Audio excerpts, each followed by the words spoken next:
and welcome to Reliving My Youth. My name is Noel. I catch up again with Nick Heyward. It's been 9 years since I spoke with the lead singer of Haircut 100.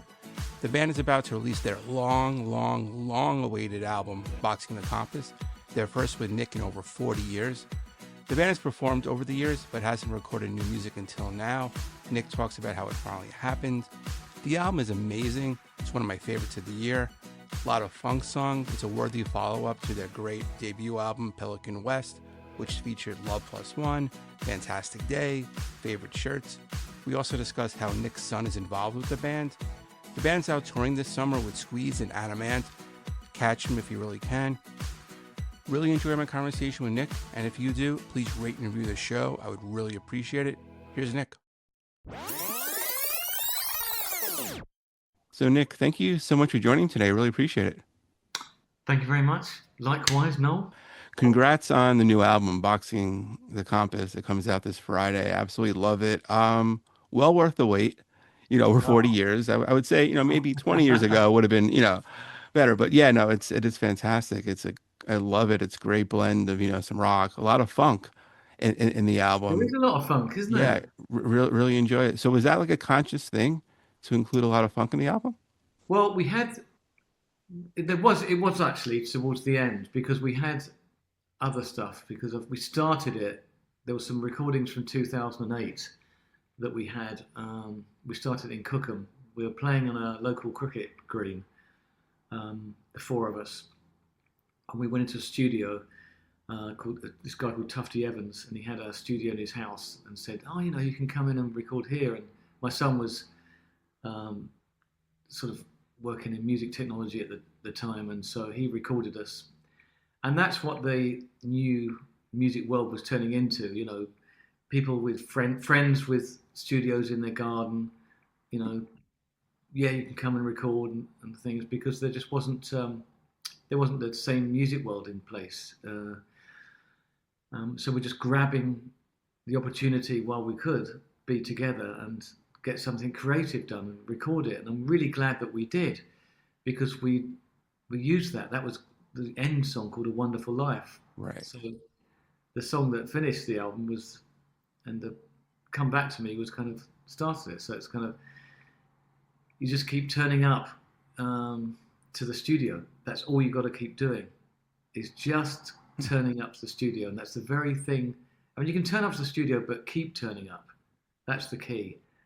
And that's what we haven't been able to do because of various reasons, mostly to do with not having a manager. We can get back together and right. play, but we can't manage ourselves. It just wasn't it. There always has to be that person in place. Yeah.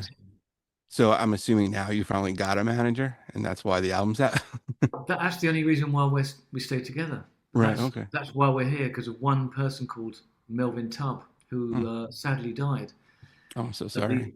It's so tragic. I can't even go there. It's awful. He's in power pop heaven now, and it was madman. It was his dream to manage Haircut 100 at the end of his life. And he didn't know he didn't know he had pancreatic cancer, but we had a wonderful year with him, and so that's the reason why we came to play America because he organised that. That's why we went into the studio and recorded. He introduced us to Sean Reed, who he knew, and he had a studio. He was in Dexys and Edwyn Collins and things. Wonderful musician, super talented, and so that's why the second wave of recordings were with him. In Hackney in his basement studio, and it was, it was old school. Blair in the drum booth, and Les Graham and I in the control room, sitting next to Sean, and Sean was pressing record, and we'd rehearse some of the stuff, old school, during that summer, in the studios around similar area to Cookham, but low budget. Just, getting some money together and going in and playing and coming up with things. That was where Come Back to Me came about. And then we had a third wave of recording because we had to do it in kind of quite a few waves. Right. Because there was no budget at all.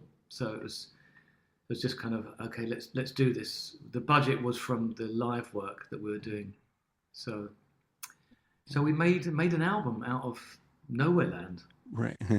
Was it ever considered like maybe to like do like the crowdfunding route? Um, I I really like the crowdfunding route. Bands do as well. We all like it. Mm, We're big fans of it. None of us have done it, right. so we don't know what it's like. And when we got this, it was you know um, Melvin was working as in management, and he managed Wet Leg and with Martin Hall, and they managed the Manic Street Preachers and stuff. Mm, So they kind of they're expert in sort of bands. So they wanted to do it old school way and go and get a record contract. So that's what we were doing yeah. initially, to just do demos. But the demos turned out really well. What's a demo these days? It's the first time you record something, and it's normally the best time you record it. Right. So yeah, so I think they had a plan, but I don't know now. I mean, the next album, I don't think we can. I think now we've done one. It would be really lovely to get help and funding and that, because we've been doing this now for a while, and it's just I mean, yeah, we can either make an album or not make an album and live. So it's like one or the other. Yeah. Yeah. Yeah. Yeah. They always say you have like, your whole life to make your first album. And I guess you can say now you have 40 years to make your second album. Yeah, Yeah. Yeah. But how yeah. I mean, surreal was it to be like, in the studio looking over, seeing Les and seeing, Blair, pounding away on the drums. It's like, did you ever think that would happen again? um, well, we we we we had actually. I think we didn't want to get our hopes up, because we've had so many attempts at Yeah. we can get back together because we're all such good friends. But it is that thing of having somebody in place to make it coming back, Right. make it possible Yeah. logistically. Um, so we didn't want to get hopes up this time either. Mhm. So actually, it makes it more thrilling that it kept happening and we keep turning up. And like, you know, we now keep turning up, and we did a UK tour, and then we did we've done two UK tours, and this will be our third American tour. So now we've done more than what we did before. Right. We've been together longer, so there is a bit like, well, we're way too old to split up now. So we're just making it work, and every time we're together and we play and we're doing this, we're really enjoying it. We can't help it. We're thinking, why haven't we always done this? But we know why. We know Right. why. But it's that thing of, God, this is enjoyable. This is really good. We're doing radios and turning up to the studio, and we like the social side of it as well. Turning up for breakfast. We Yeah. keep turning up, whether it's to breakfast or whether it's to a radio, whether it's to a gig. We just keep doing it, and Yeah. the coach is lovely. When you're traveling on a coach, it's like our flat that we used to live in Right. on wheels. So it's just kitchen on wheels. So we're just back in the kitchen when we used to live together and hanging out. Yeah. We get to do this and just chat about the same things we do, but other things. And Yeah. I mean, just arriving in Charleston, chatting to Jonesy about his family is one of the sort of like thrills of touring now. You pinch yourself and you think that was really nice. God, that's really lovely. So I didn't. Yeah, you think I didn't think that was going to happen, Right. and he's probably thinking I don't think that was going to happen. Yeah. And it's lovely that it does. And then you get to Charleston, then you go and find Hmm. somewhere to drink a cup of decaf. Yeah. And then you find somewhere and you have another chat with somebody else, and it's just, God, this is lovely. And you get to play in the evening. Yeah. You play these pop songs and give them 100% like you did when they first appeared. Yeah. Yeah, Yeah. brilliant job. Yeah. Well, Do it's you not a think, job. It yeah, ceases to become a job. right. It's not a job if you love it, right? Yeah, Yeah. yeah. Yeah. That's the key, isn't it? To find something that you love doing, and then just do it. Yeah. And A- a- then, Absolutely. Yeah. you know, Yeah. Do you feel like all of you kind of had to like mature first in order to like kind of go on? well, for sure, Yeah. yeah, that's for sure. Yeah, we had to mature to beyond and beyond. Yeah. Yeah. I mean, we feel really sort of old and Yeah. blessed. But there's something about music that just makes us. It just disappears. Time disappears when we get on stage. Yes, you can feel it. You can feel older, but actually, it's like the first time you're singing these songs. There's something overwhelming about the music. Yeah. You can't coast. I mean, I give it 100%. Whether whatever. I mean, I've had food poisoning and still giving it 100% Oh, on stage, and just kind of go through it. yeah. There's something about being in a team. It's like that team spirit. I think Right. you know Yeah. whether you give 30% or 40%, you're still giving 100%. If you know what I mean. You Right. know, you, Absolutely. you may have given you. Some people may, it was only 50% tonight, but I've given it 100%. So, and that's what it's been with the band since the early days. It's our passion. It was our dream. Yeah. We lived and breathed it and lived together, and it happened. And so we still have that eternal spirit of the band with us now. And I love turning around to Blair and seeing that smiley face. Yeah. And that it's like the first time Les and I went to see him play at the Mooch Club in London when he was playing with a band called Shake Shake, and we just couldn't believe how brilliant he was. Hmm. And that was the moment Haircut 100 took on an Anglo-American feel. It just Yeah. we became a we just became a formidable live force with Yeah. Blair. Yeah. Was it hard getting him into the band since he No, already it was was in the band? incredibly easy. Yeah. Blair, yeah, Blair. Okay, do you want to join? We've got this band, Haircut 100. Do you want to join? Yeah, and that was it. Cool. Yeah. Yeah, I mean, he was in. Yeah. Like, and I always felt like the band, like, basically it absorbed all of the musical, you know, likes of all the members, and it just was so unique. And it definitely shows now in Boxing the Compass too. That all of your musical interests are evident in the album. That's the magic of a band, isn't it? And that's what makes. I hope bands, the whole thing with a band doesn't disappear, because Yeah, it seems harder for bands to actually exist. it's true. Yeah, And I really hope it doesn't go, because there's something extra about a band. What you put up with the, because it's a band. yeah, Like getting the band back together. It's that thing of yeah, everything that comes with it. But there's something, the extra magic. Like, I can't imagine Bohemian Rhapsody coming out of a solo artist. no, No, it's it just wouldn't the work. magic Yeah, of band. Look at the Beatles. Look at that stuff. We all got to see a front row seat at the end of COVID.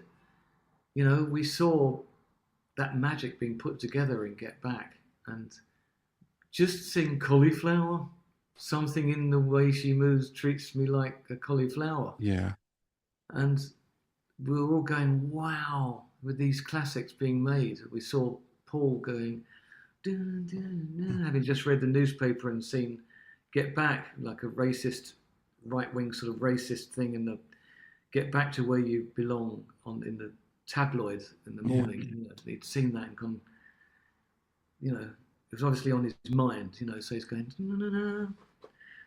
singing a bluesy kind of thing, yeah. 12 bar, Hmm.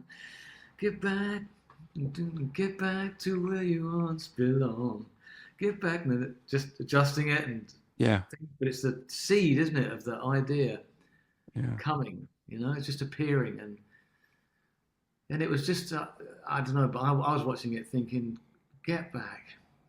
That's all you have to do is get a room. That's all the yeah, Beatles had to do, was be in a room together. yeah. to get back together to be it. That's as simple as that. Stay together. That That's takes the a hard. lot. Yeah. That's hard. But Yeah. actually, to be in this room and create this stuff and be and do this and put up with all the stuff that comes with it and keep letting go because you know that when you were younger you couldn't really do this. You didn't have the tools of communication like you do now. So now you do. And I'm sure the Beatles would have. I mean, they did that anthology, but they would have got back. Yeah. Um, and that's it. Maybe not, but I think they would have. But it's anyway. We're lucky enough to get back, and Yeah. you know, thank you, Melvin Tubb, for Yeah. making that happen. Yeah. Were all these songs from Boxing and Compass, were they written recently, or you had a lot of these like kind of, in the attic somewhere? Bits and bobs. Yeah. For some couple. Wonderful Life and Rain Cloud, Mm. and that's a start. Were from 2008, and then most of the rest were from with Sean and my son in Hive Studios, where it was just so there was this waves of recording. When you had the money, Yeah. when you could go in and do this. Okay, we've got some more gig money in. Let's go and do some more recording. Yeah. You know? Yeah. So in we would go in these. It felt like three waves. There was a first wave of something to build on. I mean, we could have used that as demos, that early stuff, Yeah. 2008, but it had something about it, and that's the recording that you're hearing. Rain Cloud sounds really good. It captured an old way we used to work with. You got anything kicking about, Nick? Well, I've got the song Rain Cloud, Mm. and what's it in? It's in play it, and we played it, and just went down like a dream. Really, really Yeah. got it, and it took off into Haircut, and Mm. then other songs were like funk stuff. It was more like pile into a room together, and with my son recording us, and let's just start playing, and that's how something like Someone I love that happened, song. Yeah. and Sunshine. So the Sunshine came when we're funking away and we're sort of like crabs in a rock pool. We're all just Yeah. feeling our way through stuff and bumping into some sea anemones Mm. there, and knowing that we're going to be back connected to the rest of the ocean when the tide comes in. Yeah. But up until now, we've got some time to do this, to become something in this rock pool. And so we kind of, and Oliver was there, and he sort of leant over and adjusting the mic, and I said, is that on, Sunshine? And it's like, that must have been on my mind in the same way. So, Sunshine, Mhm. you're in sunshine. So I was just singing the Sunshine in the chorus. Yeah. And it's just anything. It's like mixed media. You're taking from everywhere land, not just nowhere land, everywhere land. Yeah. It's nowhere land where you don't know why you're singing that, and then suddenly you're going, I'm singing that obviously because my son is called Sunshine. Yeah. How awesome was it to actually work with your son? And have you done it a lot? And he's now he's on his position on the team now is at the moment is on monitors. He loves monitors. So on the last UK tour, he was on monitors. So every time I sort of turn around to look at Les or over to Sean or something, it's like, oh, that stays left. It's like this beaming face, is there. So, and he probably has to like put up with working with his dad. And it's like, it's like, what's he Right. going to do now? So it's lovely. That's great. It's lovely. I mean, don't get me started on my lovely family. We'll be here all day. Yeah. How Yeah. long have we got? Yeah. Hey, it's my girls, not a bad thing to talk about, right? yeah. Yeah. As long as you pay your son well, right? Well, he's worth every penny. Yeah, He's so good at his job. I'm really proud of him because he's really good. Everybody who works with him said he's so calm that's great. in any situation, so Yeah. and able. There's nothing he doesn't know. And I remember him being able to fix everything when he was a kid. Something would break. I mean, he knew how to use the studio before I did. I didn't. I still never. Did, he just took over and Right. started running it. He just thinks that way. Yeah. So yeah, Uh, all those affirmations worked. right. Please, That's awesome. Yeah. That's awesome. Yeah.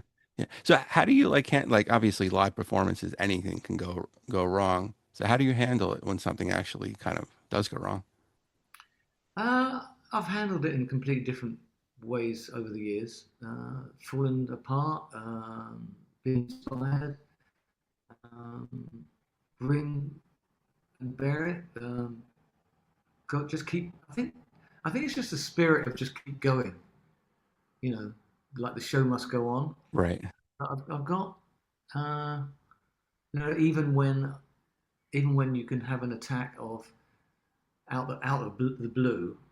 I think every human being, apart from probably a full-on narcissist, can have an attack of imposter syndrome in some sort of way, or Yeah. lack of confidence, or something. Wherever if you're doing public speaking for as long, and then or a comedian. I mean, I've seen comedians, brilliant comedians, and they've gone out and died, Yeah. on stage, and you're watching it and you're going, oh my god, why is that happening?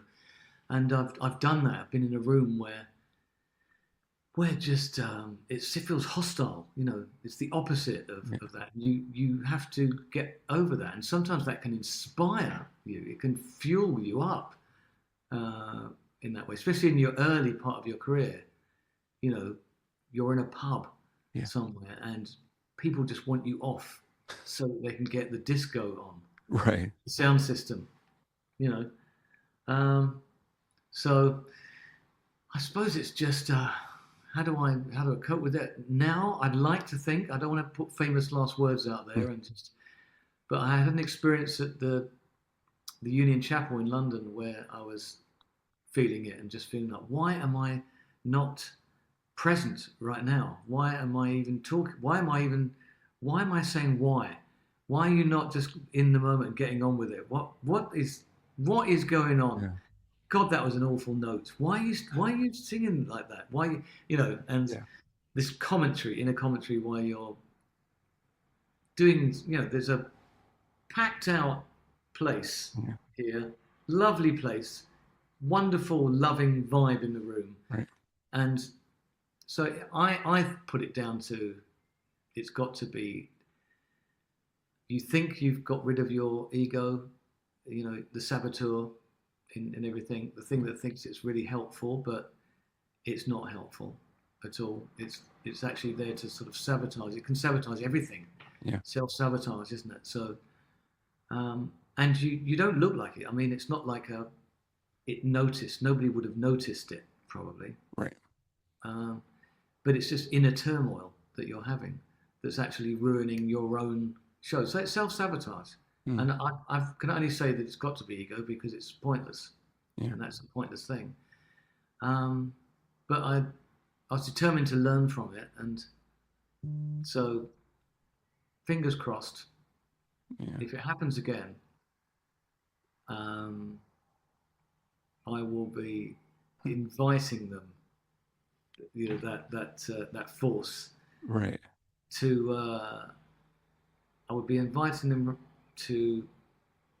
I'll have a word. It won't get further than what it did. It won't sabotage the whole show. But sometimes there's circumstances that are going on which make those things appear. I think, in my experience, the stresses of outside, things can make those appear. Like they say, anybody can steer the ship in calm waters. That's true. Yeah. So when it's getting choppy out there in your life, as it does with everybody, everybody's lovely when it's calm waters, but Yeah. what happens when things start kicking off? Yeah. Friends start passing away, families start getting ill, all those things that go on, financial pressures, whatever it is.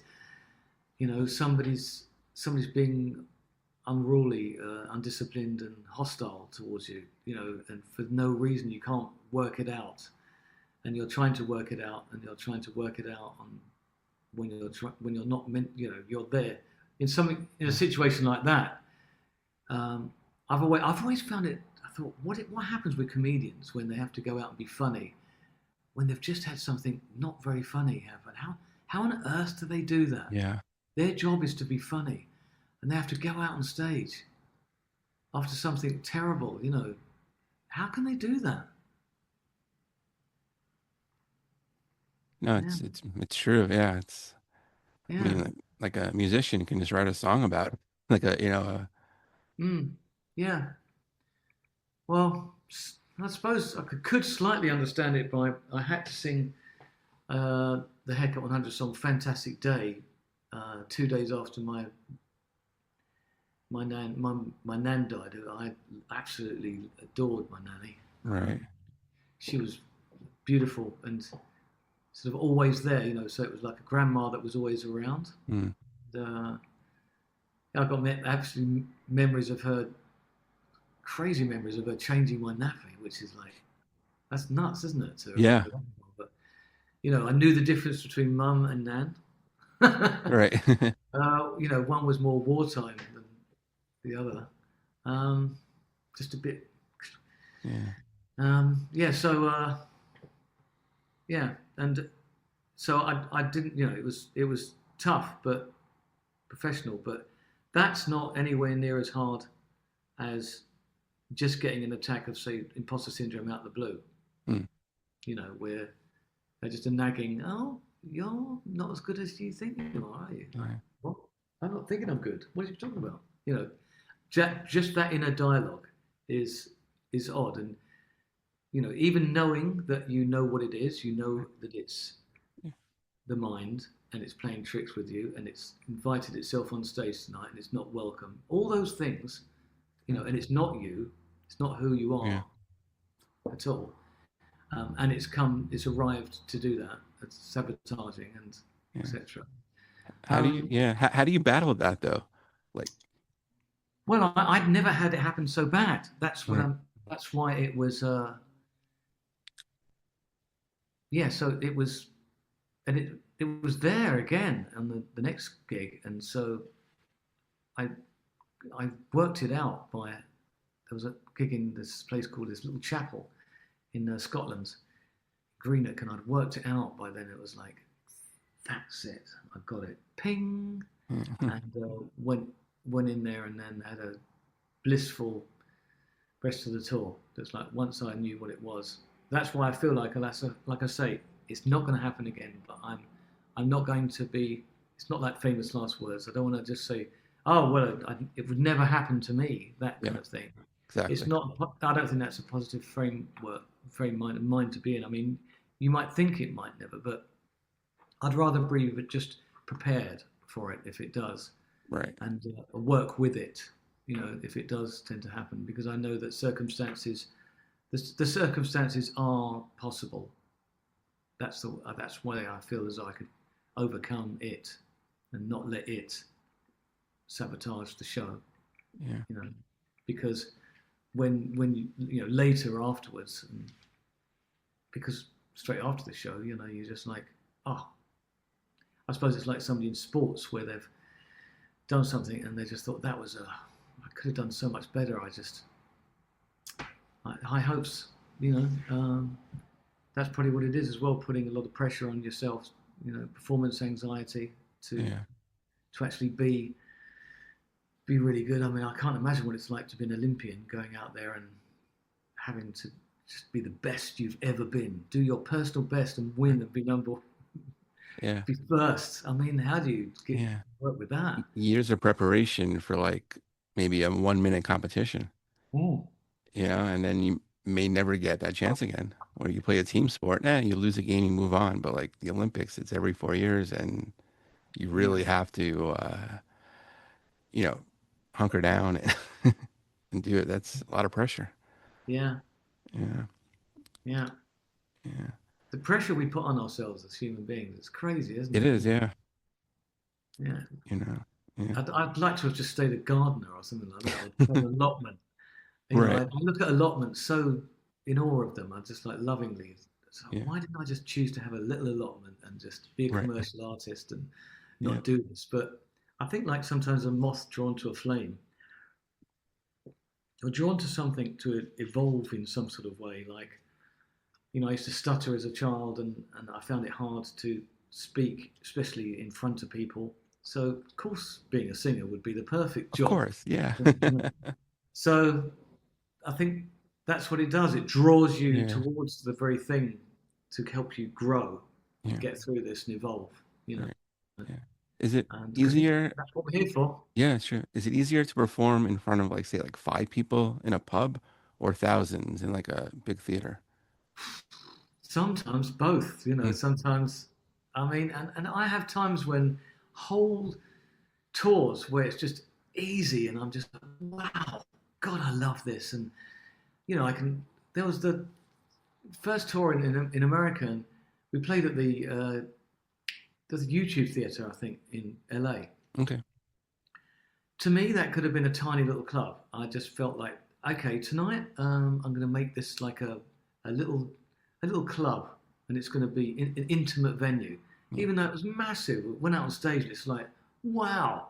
But it felt like just all of us just in the room at that time, Yeah. all just in the song and in the moment, and it was great. And I had a whole tour like that and everything, and then get home and do a gig and thinking, you know, this is a great gig and everything, and then, you know, suddenly, hold on a minute, and so that inconsistency I have to work on. That's the key personally for me. Right. I have to work on that, Yeah. and not too hard. That's the point. It's like Yeah. being too hard on oneself. I can fall into that. So it's that balance between not putting any pressure on yourself and putting so much pressure on yourself so that then you can relax, Right. Yeah. prep, rehearse. Yeah. I can't wing it, but sometimes winging it is the best thing that you can do. You do have to prepare and rehearse, but you've got to let it go.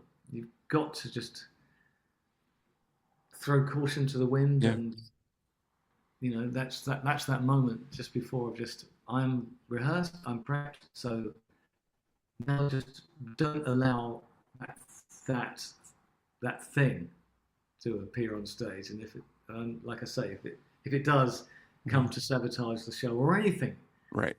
anything, anything, even if it's just, it's what a beautiful day. Yeah, but it's going to rain. Yeah. Well, that I mean, literally, that would be really helpful. I mean, it's there to help us, isn't it? To protect us. But it's that it feels like overprotection. Like a, you know that you've brought brolly with you. You're fine. You've Right. got a hood. It's okay. But that pessimism that I think is part of the English culture, which is why I love being in America, because that pessimism doesn't seem to be so prevalent. Like, yes, I can find a parking space more than I'm never gonna even find another car park again. Yeah, It's right. always, with England, it's just like go right to the most extreme opposite of what it is. Yeah. That's the sort of sarcasm and that kind of Monty Python Right. Right. wits. That's just ridiculous stuff. But Yeah. in England, that pessimism is part of the culture, and Yeah. that lack of encouragement. School is just keep your head down, Yeah. and get through it. Not so much like this. Encouragement was not such a thing. But I'm talking about 70s there. I mean, it's probably changed. I keep talking to teachers to try and find out if how's it going? How's education evolving? Really, is there more encouragement in schools now? Is the culture changing, or is it still 100% pessimism, Yeah. you know, and Yeah. My wife is a kindergarten teacher, and she's been doing it, Ah, for years now. And I mean, obviously at that age, it's a lot different, say, than when you're 10, 11, 12, because you get them when they're pretty much babies, and you're just basically molding them and shaping them. So, encouragement is very important at that age, because I mm, think, that's pretty much when they develop who they're going to be, yeah. at such a young age. Yeah. It's important, isn't it? And it's also a fine balance because you want them to be to have humility as well, Yeah. and you feel like I can't encourage. When does it go from encouragement and tip into just turning them into sort of like a raving? Yeah. Yeah. You don't. It's like that thing. I don't want to turn them into a narcissist. How do you do that? How do you Yeah, not turn exactly. somebody into that? Right. Can you turn somebody into that, or are they born that? Are they susceptible more, or Yeah. and what's wrong with, even if they were that? But it's like, well, I've got a young narcissist in the family. Great, they'll be Yeah. president one day. Fantastic. Like, Yeah. bring them in, Right. and cultivate that. It's not a good or bad thing. It's just what it is sometimes, isn't it? If you take judgment out of the equation. Yeah. Um, and if you look at it as they're your offspring, Yeah. whoever they are, encourage that, I suppose. No, it's true. Yeah, you got to find the balance, Yeah. just with everything. And it's a lot different when we were growing up now, compared to what it is now. So Well, you hear about people, don't you, that have had terrible, awful upbringings, and it's made them who they are. yeah, So you can't do that as a parent. You can't say, well, beating my child will make them the better. most Yeah, amazing person right. that will turn into the biggest philanthropist the world has ever seen Yeah, because they were beaten. But some of that tough love is good. I mean, I don't think. I mean, just here in the UK, they've banned the internet for kids. It's just come through, hmm, and so that's the thing, isn't it? It's like outside influence, and if it's bad and discipline. yeah, I mean, I was brought up with. I mean, we were definitely physically hit at school. The amount of times I would have a teacher grab you and like pull you down to the yeah, floor, kind of thing, right. or throw things at you, or the slipper, or which we used to get hit with. But the generation before then, it was the cane. I mean, I Mm, think I got the cane once. It was going out by the time I was older. But I don't know. I read Roald Dahl's book Boy and Going Solo about his youth. right. Public school in education in this country. He had one guy who he literally used to take great delight in hitting the boys with the cane with their trousers down and like whacking them till Wow. they bled. Yeah, And Roald Dahl we wouldn't get those stories it's true. Yeah, without probably that happening. yeah, So if you take an overview, of course that's not good.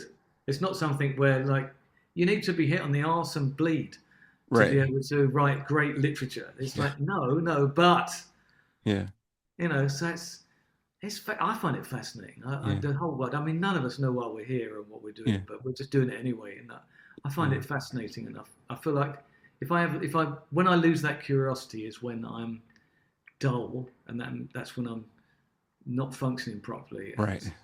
there's a sort of a depression leads in, and Yeah, it's a bit like, oh, here comes another sort of wave of something. Do I go with it?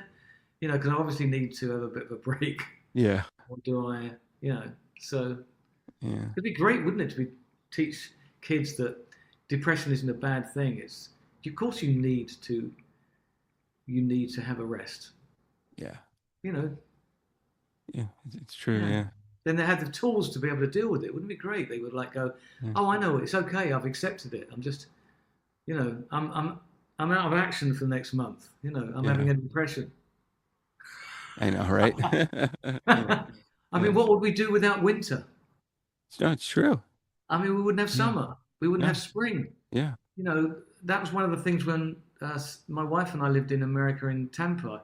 The seasons were just slight. They weren't as yeah, go up north and then wow, you can. Yeah, we deal with it all the time. It's, You're alive, aren't you, up there with every season? You're like yeah, feeling all of them. It's like howling winters of snow and ice sheets and stuff. yeah. I mean, we had one of our worst winters this year. So much snow it was on our ground for like a month, and then we had another foot of snow right on, and then but with that, you look forward to the next season, Mm. which is, it's exciting because it gives you, okay, we know it's coming soon, rather than if you just had one season, it's just Mm. the same every day. And the summers are amazing up there. Yeah. Well, I mean, you know. Yeah, we get some extremes with all these seasons. Well, weather's so important It to is, the yeah. culture. You are who you are because of where you live. Yeah. Why wouldn't it be like that? I mean, I feel like Sarah and I are completely different living in the UK here in Henley. It's definitely different. Yeah. You know, definitely different to how we were in Tampa for sure. Yeah. Yeah. So where do you draw your like inspiration from your songwriting? Everywhere, Everywhere. everywhere, and nowhere. Nowhere land and everywhere land. Yeah. You know, just draw it from anything. Just allow it to come. And keep turning up. And there's nothing special about it. It's just keep doing it. Yeah. I feel like just do it because one thing will lead to another. Right. Mm. You can write something, or you say when you write something, it's kind of misleading when I say I write something because it's not so much writing. It's more allowing it to happen. Yeah. Did you know like Love Plus One would still hit as hard as it did back then as it does now? Um, God no. Well, I mean, you should hear the early demos. I mean, before Right. Bob Sargent got hold of, that's the whole point of a team. Yeah. And the team expands. When the team started when I went to a music shop in punk and bought a guitar. And yeah, I mean, it could go on right through. Be here for hours if I tell you the procedure. Right. But fast forward to the whole of Arista Records coming involved with the team, and seeing them where what was Haircut 100? What was it? What are these people that talk about joppers and wear joppers and polo boots and Yeah. got a polo stick on stage? What's all that about? Why they called Lemon Fire Brigade song that? Why is that song called that? And just getting to know what it is that they have, Yeah. and then working with Bob Sargent because of the beat, Mm-hmm. and being in the studio and his life up until that point, and all his influences, at that point, all of Mark Burnley and John Gallen, the engineers, up until that point. John Gallen, 2-3 years before the making of Love Plus One, was a tape op on Night at the Opera. Mm.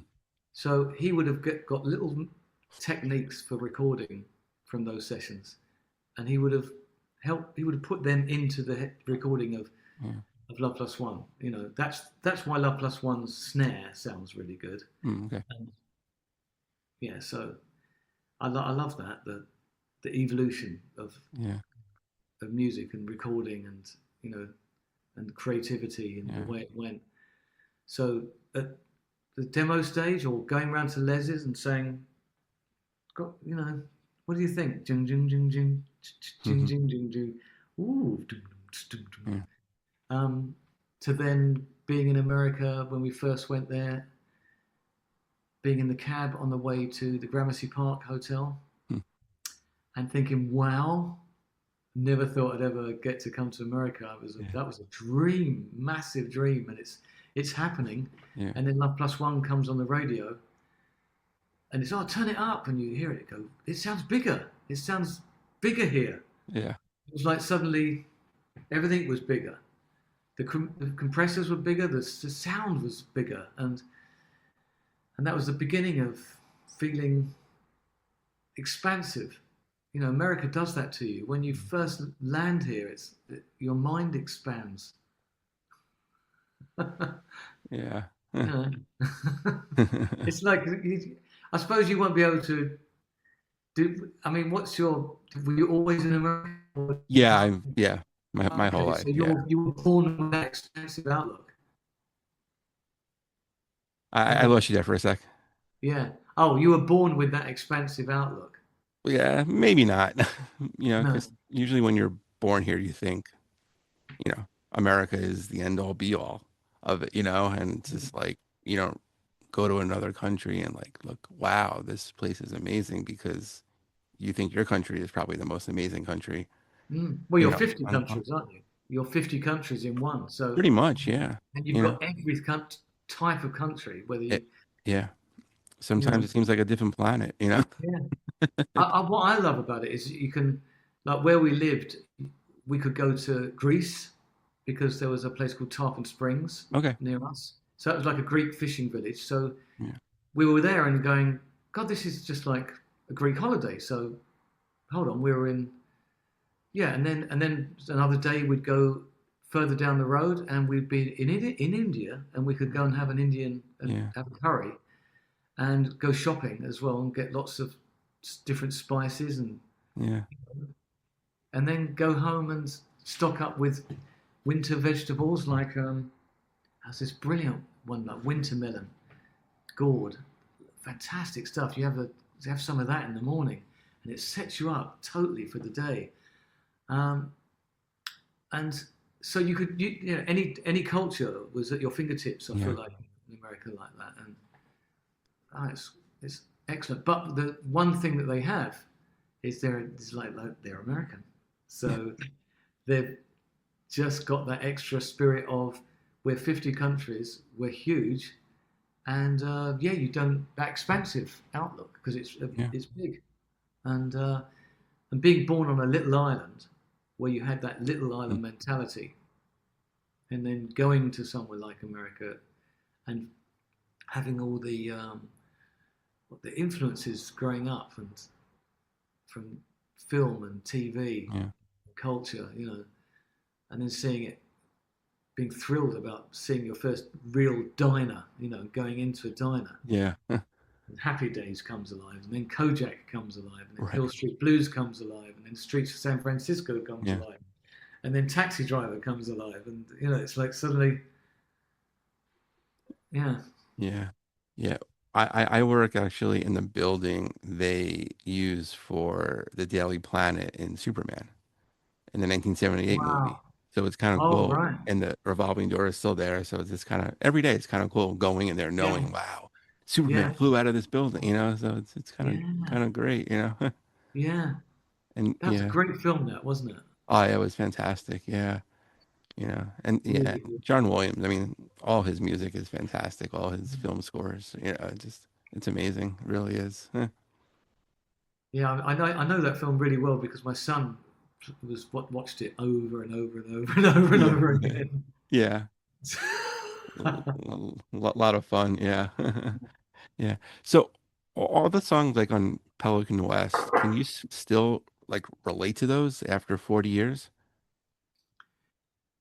Yeah, Yeah. yeah, Yeah. absolutely. Like we play most of Pelican West Yeah. in our set when we play a full set. So the full set now is lovely because it's just the whole of Pelican West and a lot of Box in the Compass, and Yeah. that's what it would have been Right. before. So yeah, I can relate to them. I like them. I, Yeah. yeah, pretty much all of them. I mean, the only one. I mean, we've been playing this song called Baked Beans, Yeah. Great which song. it's like, how on earth can we relate to that? But Yeah. because it's got like this jazz funk band element that still stays, and Blair joining and us becoming this jazz funk band and playing a jazz funk circuit in and around the country in the Yeah. UK in 81, end of Mm. 81. Um, we've always got that to draw on as well. So we can be a really good jazz funk band, and Mm. so we can play like that. So Right. that's enjoyable. The lyrics, can I relate to something? I mean, baked bean is tricky, but I do laugh internally when I'm singing it. Yeah. Dig it into me, be sensible. Right. What? Yeah. How about waiting time, see you on the range? I mean, it was just kind of commercial art of that particular period. I just loved wordplay and pop art. Yeah. So these were just taking lines. It's probably a South London thing because David Bowie was at it, and we're from this same area. It's South London, isn't it? South London thing. Playing with words, lines, stanzas, and if you haven't trained in poetry, it's very, very handy to be able to sort of mix lines up and see how they work together and play with the surreal, and not just because there's a pressure to be a classic poet sometimes when you're starting to learn all these. Yeah. You guys. Rules. Yeah. You guys had some, fun videos for, as a result for, Pelican West. Do you guys plan to do any videos for Boxing the Compass? We'd love to. We did one for the Unloving Plum. Yeah. But everybody kept saying, listen, nobody makes videos anymore. It's true, yeah. Oh, yeah. Really? Oh, no, nobody watches them. Honestly, it's it's just changed. The music world has changed. And we're like, that was such an important, enjoyable. It was, yeah. Part of the process, the creative process, was making a video. Oh, and we're hanging on as well with the album because that's a book and it's chapters and it's titles. Yeah. And it's a narrative. Oh, please don't let that go. And no, don't let bands go either. And you sure the video's gone? Is it really gone? Oh, I hope it comes back. Can we do some kind of video? No, just get your face in front of TikTok. Come on, guys. Yeah. And then you get on your phone, you go, maybe this afternoon. Yeah, right, exactly. Yeah. Boxing the Compass comes out this Friday. It is fantastic. Congrats on it. I hope it does really well. And you have the tour with Squeeze and I think Adam Ant, right, too? Yeah. In the States, yeah. So can't wait to see you guys at Radio City. So congratulations again. Thank you, Noel. It was an absolute joy. Sorry, I didn't meander too much off the subject. No, it was fantastic. I really appreciate it.